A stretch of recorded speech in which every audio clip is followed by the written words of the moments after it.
Olá, queridos amigos, estamos aqui, como sempre, para o nosso estudo, esse estudo tão esperado, né, por todos nós. Não é só vocês que aguardam, nós também aguardamos o dia de estarmos aqui elaborando nossas reflexões em torno dos capítulos, e agora, motivados, né, por esse novo projeto, agora no primeiro capítulo, começando a história aqui do livro, né, entrando nas primeiras emoções do primeiro capítulo.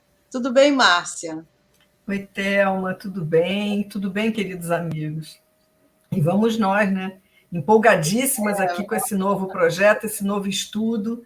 E vamos começar hoje. Falamos na semana passada sobre o prefácio de Emmanuel, como dissemos, Emmanuel prefacia todos esses livros da série E a Vida no Mundo Espiritual, de André Luiz, pelo Chico Xavier, e não poderia ser diferente no livro Entre a Terra e o Céu. Então, hoje nós vamos começar o capítulo 1, que vai falar sobre a prece, não é isso, Thelma? Em Vamos torno da falar aqui prece, em torno da prece, exatamente. isso Então, mesmo. vamos nós. Então, olha, no Templo do Socorro, e aí tem uma nota aqui do autor espiritual dizendo que era a instituição da cidade espiritual em que se encontra o autor. O autor é André Luiz, né? Então, no Templo do Socorro, o ministro Clarencio comentava a sublimidade da prece. E nós o ouvíamos com a melhor atenção. E a gente sabe também que Clarencio é um ministro lá também de nosso lar, né, Thelma? Então, eles estavam no Templo do Socorro, é uma instituição dessa cidade espiritual, que nesse momento a gente sabe que, por enquanto, André Luiz está, nesse momento, no nosso lar. Então, ele fazia comentava sobre a prece e nós os ouvíamos com a melhor atenção.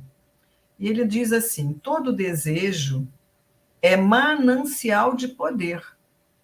A planta que se eleva para o alto, convertendo a própria energia em fruto que alimenta a vida, é um ser que ansiou por multiplicar-se.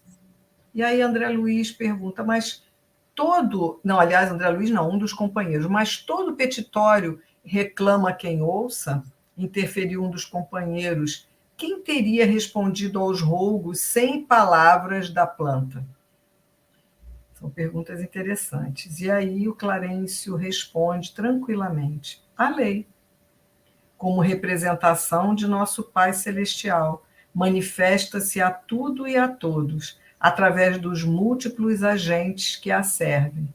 No caso que nos reportamos, o Sol sustentou o vegetal, conferindo-lhe recursos para alcançar os objetivos que se propunha atingir.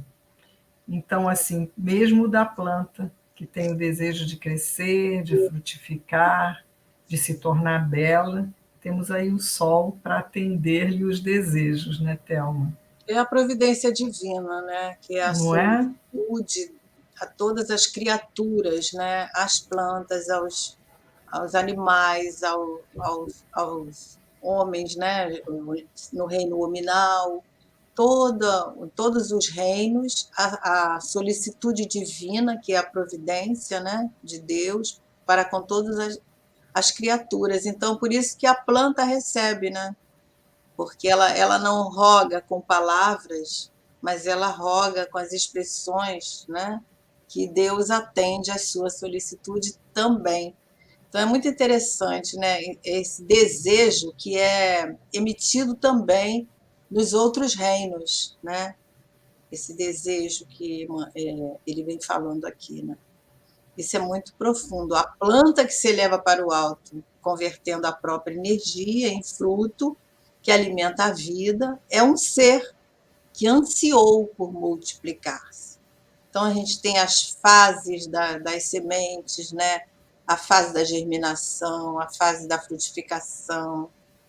Tudo isso são fases da vida e esse anseio, né, do próprio do próprio ser que desenvolve ali, né, faz com que a lei se volte para ela também, porque todo desejo é um manancial de poder. Muito, muito É, interessante.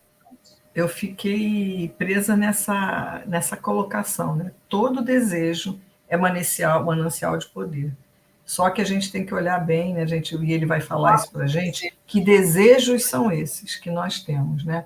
Se ainda são desejos da nossa materialidade, da nossa ignorância, ou são desejos de elevação, né? É isso que ele vai nos falar. Uhum. E aí Clarencio continua, né? Ele imprimindo significativa entonação à sua voz, ele fala: em nome de Deus, as criaturas, tanto quanto possível, atendem às criaturas. Quer dizer, nós através de nós mesmos, né? Assim como possuímos em eletricidade os transformadores de energia para o adequado aproveitamento da força, temos igualmente em todos os domínios do universo os transformadores da bênção, do socorro, do esclarecimento. As correntes centrais da vida partem do Todo-Poderoso e descem a fluxo, que a gente viu que descem em abundância, aos jorros, transubstanciadas de maneira infinita, da luz suprema à treva total, e vice-versa, quer dizer, da treva total à luz suprema. Temos o fluxo e o refluxo do sopro do Criador, através de seres incontáveis, escalonados em todos os tons do instinto, da inteligência, da razão, da humanidade e da angelitude, que modificam a energia divina de acordo com a graduação do trabalho evolutivo, no meio em que se encontra. Cada degrau da vida está superlotado por milhões de criaturas. Quer dizer, nós recebemos esse jorro em abundância, essas centrais, essas correntes, esses fluxos que vêm do Todo-Poderoso, igual. A questão é como ele diz aqui no final, né, Thelma? Mas que então ele fala aqui, que através de seres incontáveis a gente recebe, mas cada um escalonado em tons do instinto e da inteligência e da razão, da humanidade e da angelitude, que aí a gente modifica a energia divina, de acordo com a nossa graduação do trabalho evolutivo e no meio em que a gente se encontra. Então, a gente transforma isso, né, em função da nossa percepção. Se a gente for olhar a escala evolutiva, né, todos os seres que estão desenvolvendo essas, né, seja o instinto, seja em cada patamar desse, né, instinto, inteligência, razão, humanidade, até chegar na angelitude, nós estamos sendo escalonados em todos os tons para doar, para oferecer algo, né, em prol uns dos outros, porque em cada degrau da vida ele diz que está superlotado de milhões de criaturas.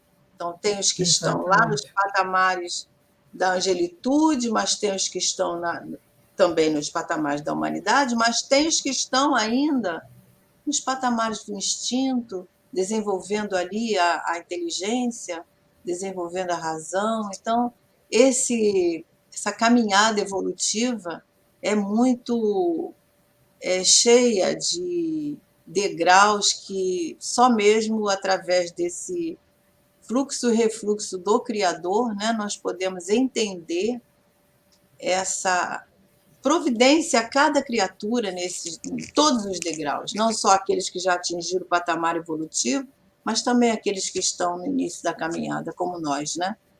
Exatamente. E aí ele nos diz: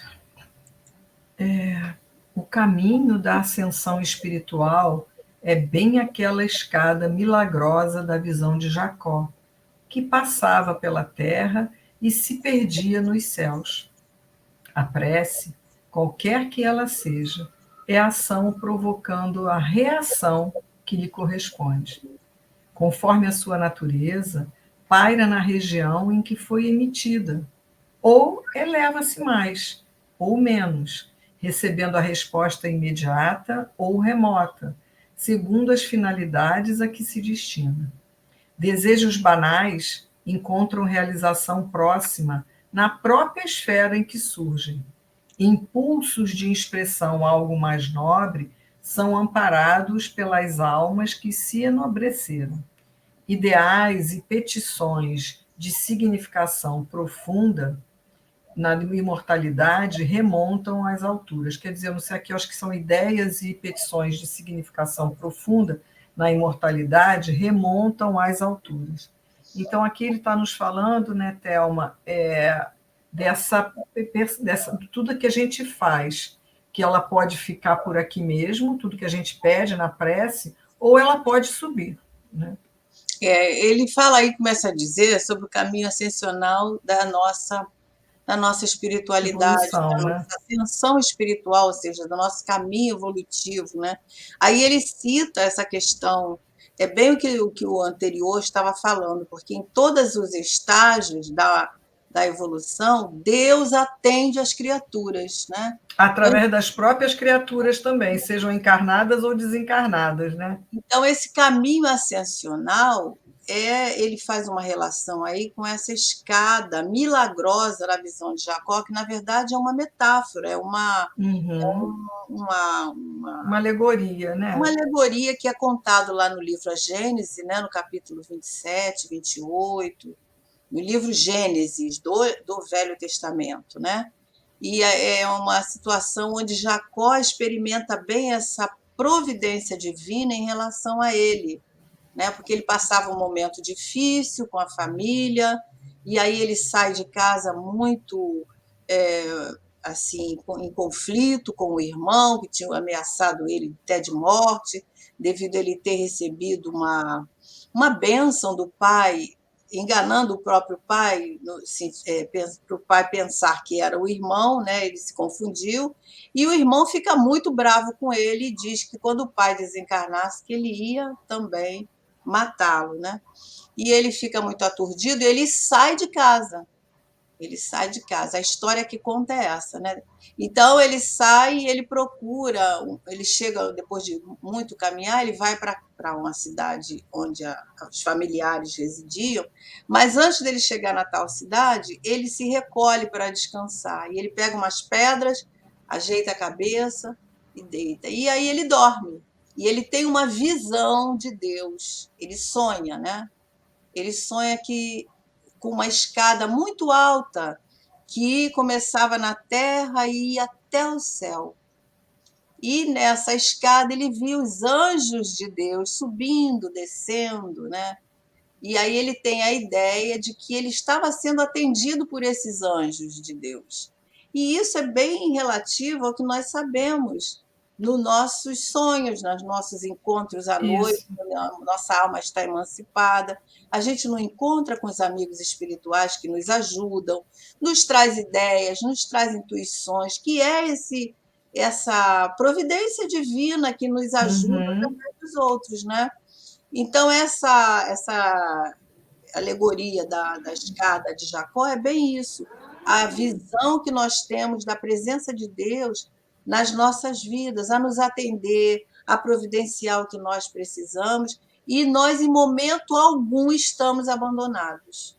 Em estágio Exatamente. nenhum dessa caminhada evolutiva, nós estaremos abandonados. Né? Isso é E muito ele, confortador. e ele aqui fala, né, na questão de que toda ação vai ter uma reação. Então, ele fala: a prece, qualquer que ela seja, é ação provocando a reação que lhe corresponde, mas vai depender da natureza. Eu posso ter a reação dos benfeitores elevados, do meu anjo da guarda, daqueles que nos guardam, nos acompanham, como eu posso ter a reação daqueles com qual eu estou sintonizando. E ele vai Uhum, falar sobre isso aí, né? Clarencio vai nos falar. Todo esse capítulo é a fala de Clarencio para a gente. Então, é uhum, bem interessante. E aí ele continua, né? O mentor generoso fez pequeno intervalo, como a dar-nos tempo para refletir, mas acentuou. Cada prece, tanto quanto cada emissão de força, se caracteriza por determinado potencial de frequência, e todos estamos cercados por inteligências capazes de sintonizar com o nosso apelo, à maneira de estações receptoras. uhum. Sabemos que a humanidade universal, nos infinitos mundos da grandeza cósmica, está constituída pelas criaturas de Deus em diversas idades e posições. No reino espiritual, compete-nos considerar igualmente os princípios da herança. Cada consciência, à medida que se aperfeiçoa e se santifica, aprimora em si qualidades do Pai Celestial, harmonizando-se gradativamente com a lei. Quer dizer, aqui ele está nos dizendo, né? E nos dizendo que cada prece ou cada é uma emissão de força, mas ela vai atingir em frequência porque nós estamos cercados por esses espíritos, por todas essas inteligências, mas vai dependendo com quem nós vamos sintonizar o nosso apelo. Se é um apelo do coração, se é um apelo somente da boca para fora, se é um apelo pedindo coisas que nós não deveríamos pedir, se é um apelo voltado a fazer coisas que nós não deveríamos fazer. Então, nós vamos sintonizar com aqueles que estão em acordo com os nossos pensamentos. E cada um de nós vai sintonizar com as mentes que estão em sintonia com o nosso padrão mental, né? Com a nossa psicosfera íntima, né? Aquilo que nós guardamos no nosso refúgio íntimo de cada um de nós. E aí ele diz para a gente que quanto mais elevada a percentagem dessas qualidades num espírito, que ele estava nos dizendo, né, no slide anterior, quando a gente já vai chegando a essa maior comunhão com Deus, mais amplo é o seu poder de cooperar na execução do plano divino, respondendo às solicitações da vida em nome de Deus, que nos criou a todos para o infinito amor e para a infinita sabedoria. E aí André Luiz nos diz que, quebrando o silêncio que se fizera natural para a nossa reflexão, o irmão Hilário perguntou. Então, aqui a gente vê o companheiro do André Luiz, que já acompanhou ele em outros estudos, né, em outros livros, Hilário está presente ali. Contudo, como interpretar o ensinamento quando estivermos à frente dos propósitos malignos? Um homem que deseja cometer um crime estará também no serviço da prece? E aí Clarencio diz para ele, olha, vamos abster-nos de empregar a palavra prece quando se trate do desequilíbrio, aduziu Clarencio bondoso, digamos invocação. Então aqui nós vamos ver Clarencio começar a fazer uma distinção entre prece e invocação, né? Vocês sabem, às vezes me lembram algumas novelas que algumas personagens fazem, né, personagens daquelas que sempre são os vilões, mas fazendo, não, se Deus é justo, isso há de acontecer comigo, e faz as preces, mas sempre pedindo o mal do outro, em benefício próprio. E aí eu me lembrei desses capítulos, né, de novelas, que a gente é assim tão louco, como é que coloca que Deus vai ser justo atendendo às suas maldades, aos seus egoísmos, né? Então ele está colocando isso aqui para a gente, né? Quando o Hilário pergunta, mas e quando a gente está com propósitos malignos, né? Aonde chega essas preces? E aí ele está começando a fazer essa distinção, né, entre prece e invocação, porque aí nós vamos invocar aqueles seres que estão, como a Thelma falou, né, sintonizados com o nosso padrão mental, né? E quando nós nos ligamos a algum ser espiritual para pedir o mal, né, certamente nós vamos estar trazendo para nós sintonia com espíritos que estão voltados especificamente para o mal, né? Porque assim como existe o bem, existe o mal. E o mal é criado por quem? Pelo homem, não foi Deus que criou. Mas existe, né? Então, existe pela ausência do bem que nós deixamos de criar, né? Então, ele diz que essa invocação, né, é o desequilíbrio. E como você lembrou aí de situações que mostram esse pedido a Deus, né, e usam até Deus para pedir o mal, né, Deus não se envolve com o mal, né, porque o mal é criado pelo homem. Agora, a gente pode sintonizar perfeitamente com essa faixa de desequilíbrio pelos nossos desejos, como ele disse lá no início, né? Os nossos Exatamente. desejos, quando estão sintonizados, estão desequilibrados, eles podem, né? Têm poder também de se ligarem a essas faixas desequilibradas. E aí ele vai nos dizer agora sobre esse tipo de invocação, né? E ele Uhum. fala: quando alguém nutre o desejo de perpetrar uma falta, está invocando forças inferiores e mobilizando recursos pelos quais se responsabilizará na sua vida e naquilo que ele falar na vida dos outros, né? Através dos impulsos infelizes de nossa alma, muitas vezes descemos as desvairadas vibrações da cólera ou do vício, e de semelhante posição. É fácil cairmos no enredo do poço, no enredado poço do crime, em cujas furnas nos ligamos de imediato. Há certas mentes estagnadas na ignorância, que se fazem instrumento de nossas baixas realizações ou das quais nos tornamos deploráveis joguetes na sombra. Todas as nossas aspirações movimentam energias para o bem ou para o mal. Por isso mesmo, a direção delas permanece afeta a nossa responsabilidade.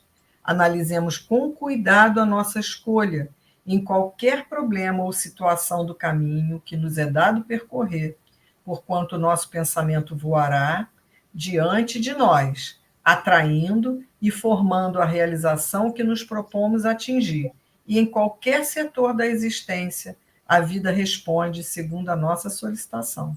Seremos devedores dela pelo que houvermos recebido. Olha que responsabilidade. Não é? Porque se aquilo que nós estamos pedindo, como ele fala ali, não está de acordo com a lei, quando ele vem falando, e com aquele fluxo divino que vem, as nossas sintonias, nós vamos responder por isso. Porque nós estamos fazendo mal a nós mesmos, àqueles que nós podemos atingir encarnados e até a desencarnados que também nós estamos levando juntos conosco nessa direção que não é uma direção que nós devemos seguir, né? E sintonizados, né, com essas mentes inferiores que estão ali, como ele diz aí, a ligação é rápida, né? Ligamos, ele fala, nos ligamos, cujas furnas nos ligamos de imediato. As ligações são muito rápidas. Agora, depois, a libertação, muitas É mais vezes, dolorosa, né? demora séculos, pode demorar séculos, né? Porque são mentes viciadas, são mentes doentes, né? Envolvidas pelos vícios, pelos sentimentos mais torpes. Então a gente tem que ter muita responsabilidade no que nós pedimos, no que nós pensamos, porque o pensamento é uma arma, né? Assim como a palavra também, mas o pensamento, porque antes de nós falarmos, nós já pensamos. Exatamente. E aí, e ele fala aqui, né, que essas mentes nós vamos nos tornar deploráveis joguetes Sim. deles, né? No quarto deploráveis joguetes na sombra. E E vão nos daí, manipulando, né? desculpa, te cortei. Não, é Daí, isso, que aí a gente vai sendo manipulados, né? Aí daí acontecem obsessões, coisas que a gente nem isso que eu ia percebe, falar. por aí. É daí que nasce as obsessões, né? Desses sentimentos desequilibrados, desses impulsos infelizes, dessas cristalizações. Tudo isso são elementos que vão dar origem às obsessões, que começam sutis, né? E vão não crescendo. São essas furnas que nós ligamos com muita rapidez, mas muito difícil para nós nos libertarmos. Bom, e aí ele sorri benevolente e lembra: estejamos convictos, porém, de que o mal é sempre um círculo fechado sobre si mesmo, guardando temporariamente aqueles que o criaram, qual se for um quisto de curta ou longa duração, a dissolver-se por fim no bem infinito, à medida que se reeducam as inteligências que a ele se aglutinam e afeiçoam, que podem ser encarnadas ou desencarnadas. O Senhor tolera a desarmonia, a fim de que, por intermédio dela mesmo, quer dizer, dessa desarmonia, se efetue o reajustamento moral dos espíritos que a sustentam, de vez que o mal reage sobre aqueles que o praticam, auxiliando-os a compreender a excelência e a imortalidade do bem, que é o inamovível fundamento da lei. Quer dizer, em algum momento, o mal, através do próprio mal, a gente vai acordando, né? Que é o que ele está nos colocando ali. Nós vamos acordando, vendo através do sofrimento que nós mesmos criamos, né? E ele fala aqui, e é como se fosse uma doença, como o Thelma falou ali, né? Ele pode ser longo, ele pode ser curto, vai depender de nós. Que evolui, né? Pode evoluir, né? Dependendo da nossa permanência, nossa, né? Ele pode. Uhum. Então, Mas, para terminar, ele nos diz aqui, ó, todos somos senhores de nossas criações e, ao mesmo tempo, delas escravos infortunados ou felizes tutelados. Pedimos e obtemos, mas pagaremos por todas as aquisições. A responsabilidade é princípio divino, a que ninguém poderá fugir. Então, isso foi o final da fala do nosso Clarencio, e aí André Luiz nos diz que, nesse instante, uma jovem de semblante calmo penetrou no recinto e, dirigindo-se ao nosso orientador, falou algo aflita. Irmão Clarencio, uma de nossas pupilas do quadro de reencarnações, sob suas diretrizes, pede socorro com insistência. E aí Clarence pergunta, é um apelo individual urgente? Indaga preocupado, né? Aí ela fala, é assunto inquietante, mas numa prece refratada. O prestimoso instrutor convidou-nos a acompanhá-lo e seguimos-lo atentamente. Então, aqui são cenas do próximo capítulo, que nós vamos ver o que é uma prece refratada, porque nós já falamos de prece intercessória em outros programas de outro livro. Nós agora vamos saber sobre o que é uma prece refratada. Então, mais aqui, né, colocando, né, Thelma, que ele fala que todos somos senhores de nossas criações e podemos ser escravos delas ou felizes, tutelados, né? a gente vê aí que tudo isso estava acontecendo lá no mundo espiritual, essa orientação, né, do Isso. Clarencio. O Clarencio vai ser o instrutor desse livro, né? Então, agora ele chega a esse pedido aí de uma pupila que está reencarnada, né? E fazendo essa prece refratada, que a gente vai saber o que é no próximo capítulo, e agora a interação aí entre o céu e a terra, né? Então, As ajudas, né? lá no mundo espiritual e o mundo físico. Entre o céu e a terra quer dizer essa junção dos dois mundos que ao tempo todo eles estão em Em atividade, relação, né? em Em relação relação. constante. Nós estamos o tempo todo. O mundo espiritual não é lá em cima nem lá embaixo, é aqui no nosso nível, mas em outra dimensão. Por isso que nós, né, não visualizamos. Mas essa interação é constante. Por isso o livro chama entre a terra e o céu, né? E é isso. Exatamente. Chegamos então ao final do nosso capítulo 1, né? E Com muita promete alegria, né? alegria, né? E tomara que vocês tenham gostado desse primeiro capítulo, já dando ensejo aí do que será os nossos próximas semanas, né, de estudo. Então é isso, queridos amigos, que vocês fiquem conosco, e a nossa gratidão a esses espíritos de luz, né, e a André Luiz, ao Chico Xavier, por essa oportunidade, e que possamos então estar juntos nas semanas que vêm para a continuação do nosso livro, do estudo do nosso livro Entre a Terra e o Céu. Até lá, Thelma, até lá, amigos. Até lá, Márcia, até lá, amigos. Um abraço a todos, fiquem com Deus, muita paz nos corações, um beijo para cada um.